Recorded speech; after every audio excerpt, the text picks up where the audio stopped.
I am the English Language Arts Curriculum Coordinator for the Anchorage School District, and I used to teach at South Anchorage High School. For the last few years, some other teachers at South and we had a project called the CRAVE Project. Before that, it was RE Hugo, and it always incorporated some sort of public presentation.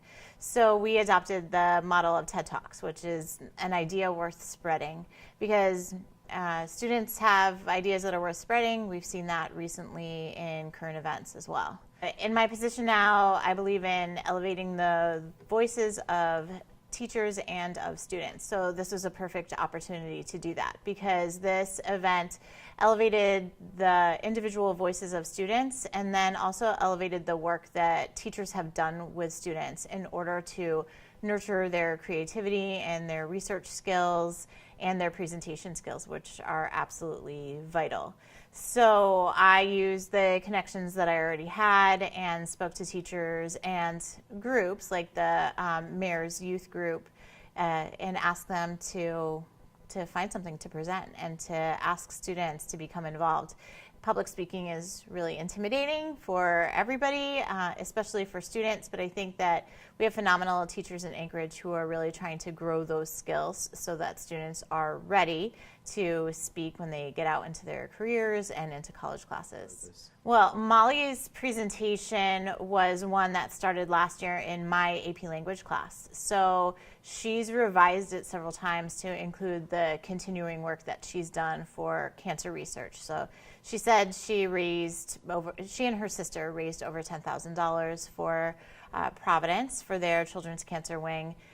And it's really interesting. She's incredibly brave. You wouldn't know her family history if you didn't talk to her, because she's one of the most resilient young women, or probably one of the most resilient people I've ever met in my life.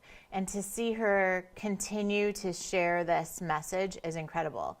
Rachel was a student in my AP seminar class last year at South, and she was a sophomore, so she really had very few presentation skills. And the work that she did last year in class was phenomenal. And I've been able to see the work that she's continued to do this year in her AP Research class. And then this talk between AP Research and AP Language, her presentation skills, you wouldn't know how hesitant she was last year. And a number of other students in this group I've worked with through my work this year in my going in and out of classrooms at South. So they're pretty astounding, and it's really moving and emotional to watch them, not just the topic of their talks, but also how they've grown. And that I think that it's important for everybody to have a voice. And I think that the students, the teenagers, the younger students too, they have a really unique perspective on how the world works, and through research to work on confirming their ideas and checking for bias and practicing, then they have an opportunity to elevate their message, to get their message out to the rest of the world. I think that teenagers these days are more accustomed to that through social media, through blogs, through YouTube. But something like this that is more formal, that reaches a larger audience, is a really unique opportunity.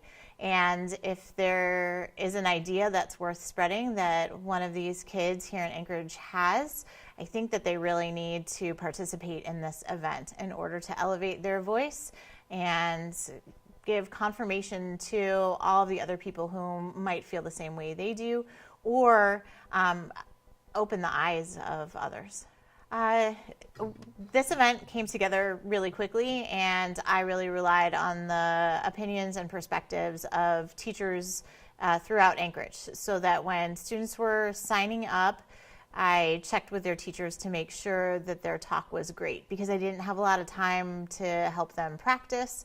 And the kids were just phenomenal. There were like tiny little missteps here and there, but nothing that they weren't able to recover from. And that's just how life is. You are going to make a mistake, and then you just quickly recalibrate and move on. And that's what they were able to do. So I really appreciate the time that the students put into this without someone looking over their shoulder, and the teachers who were able to say, this kid is amazing, go for it.